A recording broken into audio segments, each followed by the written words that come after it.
So with the 2026 NFL head coaching carousel officially coming to an end today with all 10 head coaching vacancies officially being filled, I wanted to go through all 10 of them and put them in a little bit of a ranking or tier list and really just talk about each one and who I believe is going to be the most successful moving forward. So let's not, waste any more time with this. Let's go ahead and start right at the end here. I'm not sure if you can see it. We're not going to be ranking any of the current NFL head coaches or the head coaches that had jobs previously. We're only going to be looking at the brand new NFL head coaches. And we start off with Jesse Minter, former defensive coordinator of the LA Chargers, who was signed by the Baltimore Ravens. So I'm going to go ahead and I'm going to give Minter a B. And it's really interesting because I kind of have not seen anybody give Minter a middle-of-the-road ranking.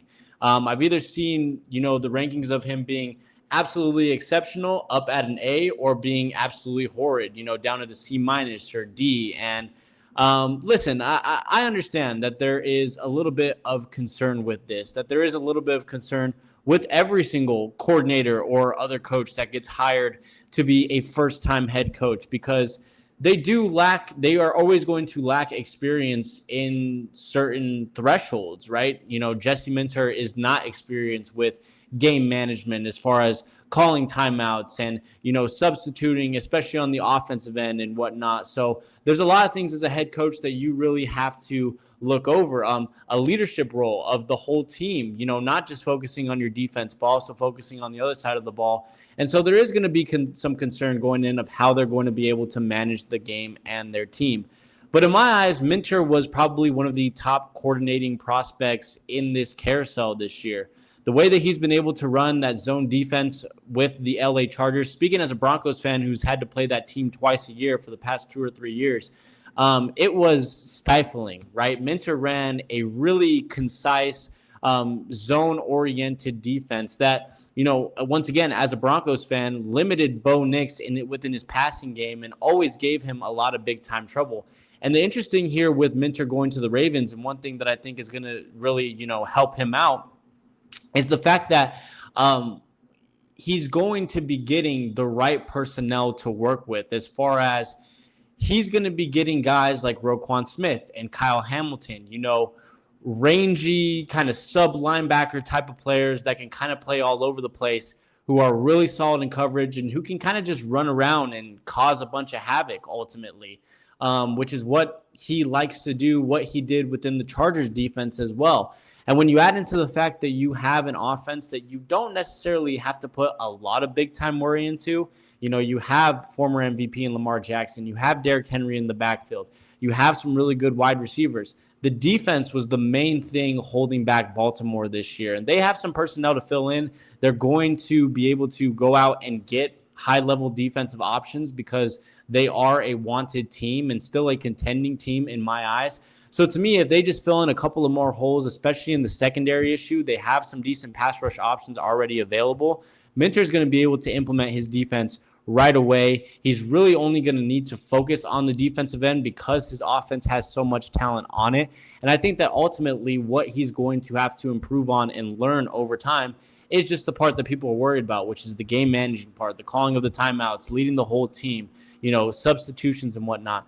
That is really looking forward of what is going to be his biggest weakness. But I think that this is a really, really solid hire by the Baltimore Ravens. Which, speaking of the Baltimore Ravens, they replaced John Harbaugh with Jesse Minter. Harbaugh obviously went to the New York Giants, and I'm going to go ahead and put Harbaugh at an A- tier. Now, Harbaugh, one of the few CEO head coaches in the NFL, one of the few left of his sort of older generation version of coaches. But to me, this is a pretty simple hire by the New York Giants. I think of Andy Reid, I think of Sean Payton, I think of these older generation coaches that have had so much previous success coming into a situation that is, just really not there. There's not a lot of culture, and them being able to immediately just build a foundation. And that is what Harbaugh is going to do in New York. Not to mention the fact that he has a lot of pieces to work with. This is not like Sean Payton coming into Denver, having to deal with, a gassed Russell Wilson, a dead cap of Russell Wilson, and having to really build this team from the ground up. Harbaugh has a potential franchise quarterback in Jackson Dart. He has a potential franchise running back in Cam Scatterboo in the backfield, a franchise offensive tackle in Andrew Thomas, Malik Neighbors coming off of injury. On the defensive end, you have a lot of really solid pass rushing options. Brian Burns, Kayvon Thibodeau, Dexter Lawrence. They have a top 5 pick, which they can spend on a pass rusher or another receiving option. So there's a lot to like here in New York. They just need the consistency. They need the maturity. They need the leadership. And that is what Harbaugh is going to do. Now, obviously, it is also going to depend a lot on the direction that he decides to go on his coordinators. And, of course, somebody who we're going to be talking about a little bit, with that being Todd Monken, decided to go over to the Cleveland Browns and is not going to be, Harbaugh's right-hand man being his offensive coordinator. But still, Harbaugh is one of the top names in the league. He's going to attract some of the best offensive coordinating candidates that he can. I'm looking at somebody potentially like a Cliff Kingsbury coming over from Washington. And ultimately, he does have experience growing a young quarterback because he is somebody that drafted, inherited, and ended up developing Lamar Jackson, who coming out of Louisville was a little bit like Jackson Dart in that he wasn't your stereotypical, top starting quarterback in the NFL. So Harbaugh has experience in all of the right places. He brings maturity, he brings consistency, he brings leadership, and I have no doubt that he is going to bring a sense of culture and foundation to New York. Really, really like this hire. And sorry if it's really noisy in the background and you can't hear me as well. That's my washer. I don't know why the heck it is being so loud right now. But moving on from that, we move into the next head coaching hiring, that being Kevin Stefanski being hired by the Atlanta Falcons. And I'm going to go ahead and give this a B- right here for Stefanski. We kind of have, all kind of tiers right here. And I'm going to be honest, this was the spot that I wanted Stefanski to go to. Being an offensive mind, 2-time head coach of the year, I wanted him to go to a young, aspiring offense. And you look at the Falcons, I feel like we've been talking about their young offense for the past 3 or 4 years between Bijan, Drake London. Hopefully they can come back and retain Kyle Pitts for at least a couple of more years.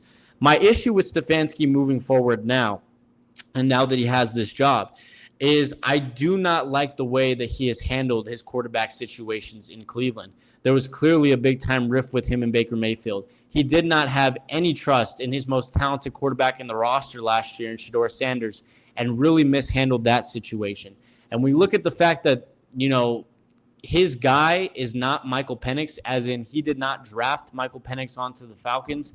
Penix has kind of been up and down in terms of his performance and has dealt with injury and whatnot. The fact that there's not a lot of suitable options for Atlanta to really go out and improve the quarterback room this year, as they're not going to be anywhere near Fernando Mendoza in the draft. And outside of that, are you really going to rely on a Carson Beck or a Ty Simpson, or even going out and signing somebody like a Malik Willis to come in and rejuvenate your offense? I'm not sure. So I think Stefanski is a solid offensive mind, and I think that he manages the offense very well. I just don't know where he's going to be from a quarterback standpoint here on Atlanta, and I don't know how he's going to deal with the quarterback situation no matter what direction that they realistically go.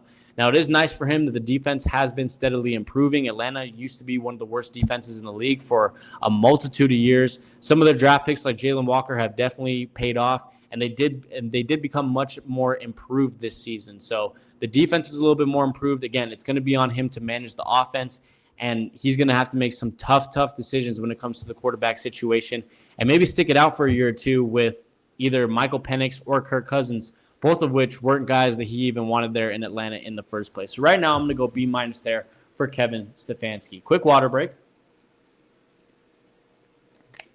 As we move into a place that there is a lot of water, and that is the Miami Dolphins hiring Green Bay defensive coordinator Jeff Hafley. And I'll have to throw this down almost as low as you can get to the C- range here for Jeff Hafley. And when it comes to Hafley, the way that I feel about him in this Miami role, it's kind of 50-50 for me in terms of half of the reason why I'm concerned about his role is on him. Half of the reason why I'm concerned about his role is because of his team. So on Hafley, and this is something that I wonder with every single coordinator that ends up getting a coaching job, especially, once again, I know I always make these analogies, but I am a Broncos fan, so sorry for sounding like a broken record. But after the trash of a coaching job that was Nathaniel Hackett's tenure in Denver, you always have to ask the question of, is the coordinator good because of his scheme and the defense that he runs, or is he good and well accomplished because of the personnel that he has? With Hafley, was he a great coordinator this past season, especially because of the presence of guys like Micah Parsons and Rashawn Gary and talented pass rushers of that mark? Or will he be able to implement that with a little bit more of the lack of talent that Miami has? Now, on the other hand, the team is also not really set up for success. You have a defensive-minded head coach coming in with a quarterback room that is absolutely a mess. Are you going to hold on to Tua and potentially start him and just see what he has for one more year because you are, tied to his contract? Are you going to go to be locked into a Quinn Ewers or somebody that you go out and draft on day 2 to potentially just see what you have in terms of that talent? Do you go out and spend even more money on somebody like a Malik Willis, who we just previously mentioned, to come in and potentially light a spark? And outside of that, now you have a certain type of running offense in terms of the amount of speed that Miami has between guys like Tyreek Hill and Jalen Waddle and Devon Achane. And you don't have Mike McDaniel there. And you have a guy who is completely inexperienced on the offensive end. Now, again, offensive coordinator is there for a reason. But is Miami going to be able to take advantage of the advantages in speed that they had like they were previously with a guy like Jeff Hafley or whoever his new OC is? That is the big time question here. And so for me, it's a very, very bad situation. And it's a guy that I just simply have a lot of big time questions with, especially when it comes to the fit and personnel that he has. Really, the only guy that I'm really excited for him to get his hands on and start to really begin to mold is Chop Robinson, because I do think that Chop Robinson can in some ways become kind of like that Micah Parsons type of guy where he's just everywhere. And Chop Robinson coming out of Penn State was very, very young. He needed to be molded, and he started to come on over these past couple of years and become more productive. I'm looking for Hafley to improve that development, but Miami also needs a lot of big time work on that defensive end, especially within that secondary. So Hafley, he's got a lot of work to do, and my other concern is Miami going to have the patience for him to realistically go through this and build out the roster that he needs? So a lot of concern with Miami, a lot of concern with Hafley. That to me is not a marriage made in heaven right there between the Dolphins and Hafley. Moving on, I'm kind of just going all around, so I apologize. And I just realized this is Mike Vrabel right here. I don't know why he's in that mix. I think we might be missing one person. How many do we have? 1, 2, 3, 4, 5, 6, 7, 8, 9. We are missing a guy, or at least I didn't put him up here. But we'll go ahead. We'll figure that out in just a second. Let's go ahead and move on. Let's go to the front here. Let's go with Mike McCarthy being hired by the Pittsburgh Steelers. I'm going to put him up here right along Jesse Minter at kind of that B tier. I want to make this clear. I think that Mike McCarthy is a really talented head coach, and I think that kind of gets lost a lot. But when you really look at his record and what he has done throughout his head coaching career, I mean, look at that. 1, 2, 3, 4, 5, 6, 7, 8, 9 out of the, 11 years that he was in Green Bay, 12 years possibly. He had a winning season, was a Super Bowl champion all the way back in 2010, had a 15-1 season all the way in 2011. Then for Dallas, had 3 straight seasons of 12-5 and 2 seasons of winning what was a very talented and stacked NFC East. He's no slouch. He's no slouch whatsoever. My big 2 concerns with him are, number 1, I don't think that this is a very stereotypical Pittsburgh Steelers hire, and it's not the direction that I believe that they were going to go in, as far as he's an offensive-minded coach, and he's not very young. So to me, this is Pittsburgh really saying that they believe that they have enough talent on this roster for them to win right now, and all they needed was a little bit of a coaching change and a little bit more talent to come through for them to be able to compete. But number 2, offensive-minded, short-term type of coach, that's just not the direction that I was really looking at for them. I was looking at Jeff Hafley. I was looking at Jesse Minter. I was looking at Chris Shula. I was looking at Brian Flores. Younger guys who going forward are going to be able to be on this team and coaching this team for the next 10, 15, 20, 25 years, like Mike Tomlin did, like Chuck Noll did and whatnot. McCarthy, I'm just not sure that he can realistically do that. And then the other thing is, as much success as he has had in the regular season, and like we mentioned, he has had a ton of success, 174, 112 total record, over 60% winning percentage, which is huge. But his teams do tend to shorten out in the playoffs a couple of times. He does tend to get a little bit cute at times with his play calling and tend to cost his team the game. And then the final thing for me is he's never really had to develop a quarterback before, which is another interesting thing, because whether Aaron Rodgers comes back this year, if he's playing this following year, I think that 100% this next year, if he does end up coming back, is his final year. Like, he will have only one more year left in the tank, and then he will be done. I don't think that his body can physically do it anymore. So whether you're going out and once again getting like a Ty Simpson this year from Alabama, or next year being in the running for some of those top drafted rookie quarterbacks like Arch Manning and Drew Aller and whatnot, you're going to need to develop him.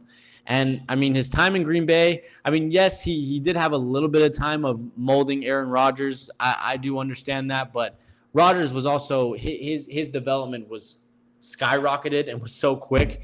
And then in Dallas, he didn't really have that because he had Dak. So my other question is, can he really come out and develop a young quarterback and be that long-term head coach that Pittsburgh is asking him to be? That's a major question right here, and one that, does give me some doubt and doesn't allow me to really put him in that upper echelon with a guy like John Harbaugh.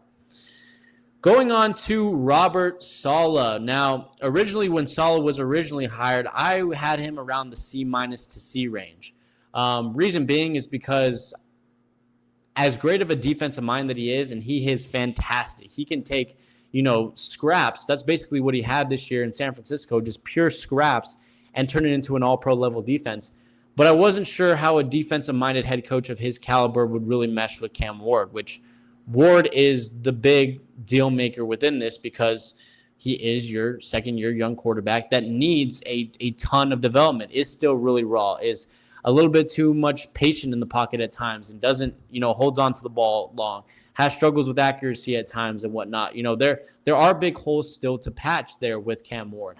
But after they officially hire Brian Daboll to be their offensive coordinator, that skyrocketed Saleh all the way up to an A for me. He is probably my favorite head coach hiring out of all of these guys. And it's because Brian Daboll has made his name in the NFL off of developing young quarterbacks. He did it in New York with Jackson Dart, with the limited amount of time that he was with him, right? He did it, he had his first year with the New York Giants going 9-7 and being able to make the playoffs with Daniel Jones, got the best out of Daniel Jones. He did it in Buffalo with Josh Allen. He did it for a year in Alabama with guys like Tua Tagovailoa and Jalen Hurts and whatnot. So Daboll is a guy who has made his bread and butter off of developing these quarterbacks. And to be able to tell Saleh that, hey, you don't need to touch Cam. You don't need to touch the offense at all. Go and build off of some of the huge playmakers that you have on the defensive end, guys like L'Jarius Sneed and Jeffrey Simmons and whatnot, and just make that an all-pro level defense. And I will be the guy who will develop your franchise quarterback. That's amazing. And so I have no doubt that pairing is going to be very successful. Saleh, I still think, is a really great leadership presence and whatnot. He's fantastic. And I would not be surprised if Tennessee, within the next 2 to 3 years, if they're able to add, sufficient offensive playmakers for Cam Ward, is competing for the top of the AFC South and competing for a big-time playoff spot. I would not have any doubts whatsoever. Then we move to Todd Monken getting hired by the Cleveland Browns, and I'm kind of around this range. I'm not going to lie. I'm going to put Monken in C. I definitely like him a little bit better than Hafley. Still, I do not really like this hire for Cleveland, mostly because of the situation that Cleveland is in. I'm surprised that they didn't go defensive-minded, to be honest. I thought that they would lean completely into the top defense that they have, especially with an incredible talent like Myles Garrett. Monken's fine. He's a fine offensive mind. But I will say that Lamar did look shaky last year on the Ravens. And yes, he was dealing with some injury. He wasn't on the field 100% of the time, but it looked like Lamar lost some of his confidence. It looked like there was a little bit of disconnect between him and the coaching staff. And when you add in the fact that this Cleveland offense needs a lot of work, when you add in the fact that, once again, Shedeur Sanders was not Todd Monken's guy, and the fact that, Shedeur is still not even the Browns guy, really, because they kept him down for a majority of last year and drafted him in the 5th round just purely based off of value. I'm wondering how that relationship dynamic is really going to work out between them. I'm wondering how much Monken can get out of the lack of weapons that he has, mainly within the receiving game. Quinshon Judkins is great, David Njoku and whatnot, but the receivers themselves need a lot of work. And I just feel like leaning more into your defense while you build up your offense and getting more of a more stereotypical, offensive coordinator, I personally felt like that would have worked better. But Monken, we'll see. He's in a difficult situation, still a pretty good division in the AFC North. He has to pull this team out of a nosedive, and we'll see if he can do it. I don't really have a lot to say on this, just because I think it's pretty simple what's going on in Cleveland. And I just don't know if Monken is realistically that guy. Then we head to, as I try to figure out who the missing coach is, let me try and count this again. 1, 2, 3, 4, 5, 6, 7. Yeah, we're definitely missing one person. But going on to both of the guys that were hired today, that being Matt LaFleur or Mike LaFleur. My apologies, it's Mike LaFleur. Yeah, Mike LaFleur. Gosh, that is so bad. Mike LaFleur and Clint Kubiak. We'll start with Clint.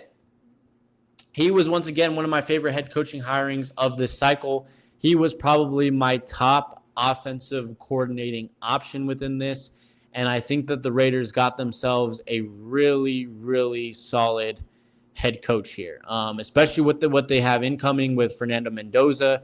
You have Ashton Jeanty in the backfield. You have Brock Bowers, who is such a big-time weapon at that tight end spot. You still have, certain defensive stars like Max Crosby in the mix. So there is talent on this Raiders team. Now, don't get me wrong. They're going to need a total and complete rebuild of that offensive line. Like 4 out of 5, if not 5 out of 5 of those offensive linemen are likely going to have to be replaced. They traded away Jacoby Myers to the Jacksonville Jaguars. They definitely need some higher level receiving options and whatnot. So that's stuff that they're really, really going to have to work in, especially with the fact that they're number one committed to Mendoza. But once they get the pieces in, I think that this is going to be a guy that is going to do well, especially because, coming from his father, especially, he bases a lot of stuff off of the inside zone runs and basing a lot of things off of the zone run, which is what you saw a lot of in Seattle, for example, being able to play off of Kenneth Walker's long runs off of the inside zone. Putting Jeanty in those situations, if you can surround him with a solid offensive line, I think that's going to work fantastic. And then working off of the play action potentially with Mendoza, getting him out, into open space, using his legs and whatnot, and allowing him to use that more stereotypical pocket passing accuracy, I think is going to be a really, really solid fit. So I think that the scheme is going to be perfect. Again, it's going to be on Vegas to really build that offense up and do that and give Kubiak the weapons to be able to work with. Sorry, my brain is starting to tumble a little bit, and I'm still trying to figure out who the heck our last and final head coaching candidate is. But first, we'll go ahead and we'll rank Mike LaFleur.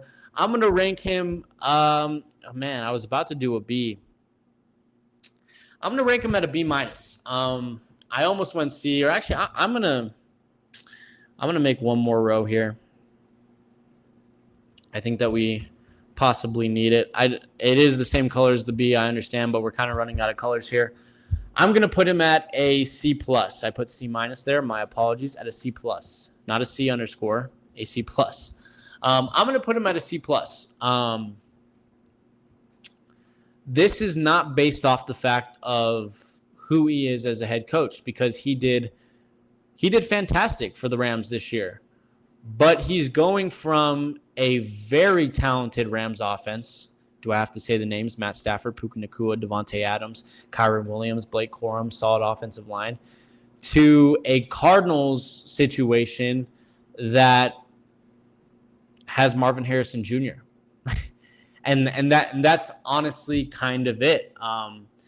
You have to make a major decision on Kyler Murray and what his future is going to be with Arizona. There's clearly a lot of confidence lost between him and ownership and him and the staff. And especially if you give away Kyler, now you're not going to have a lot of quarterback talent. And you're not going to have a lot of space to go out and draft quarterback talent or sign quarterback talent. You still need to fix the running back room. James Conner has dealt with injury.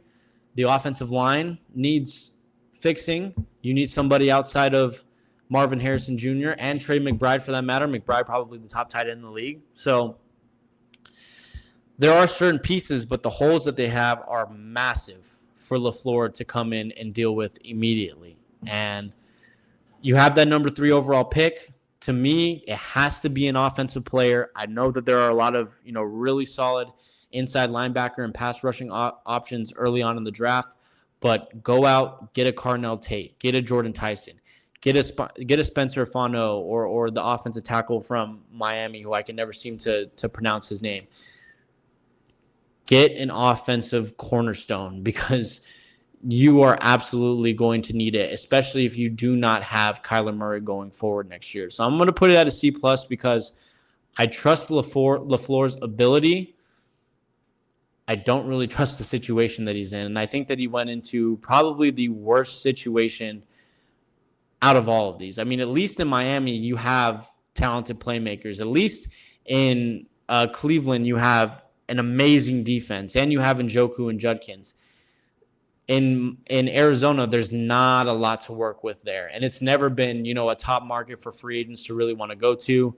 You're really going to have to build this thing from the ground up. So with that, that's 9 head coaches. I'm going to pause this real quick, and I'm going to see who the heck we are missing. So give me a second. Alrighty, I'm back. And the one that we forgot was Joe Brady. I completely forgot, just because it was just a promotion instead of a hiring.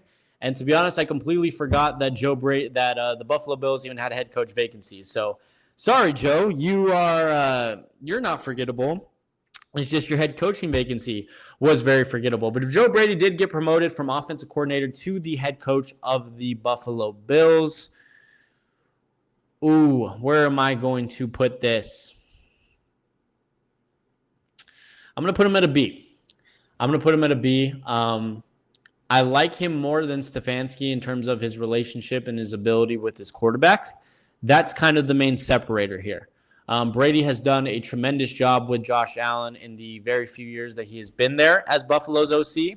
He's kind of transformed the offense a little bit more into a run base, playing behind James Cook and the legs of Josh Allen, because Buffalo has been so limited when it comes to their pass catching options.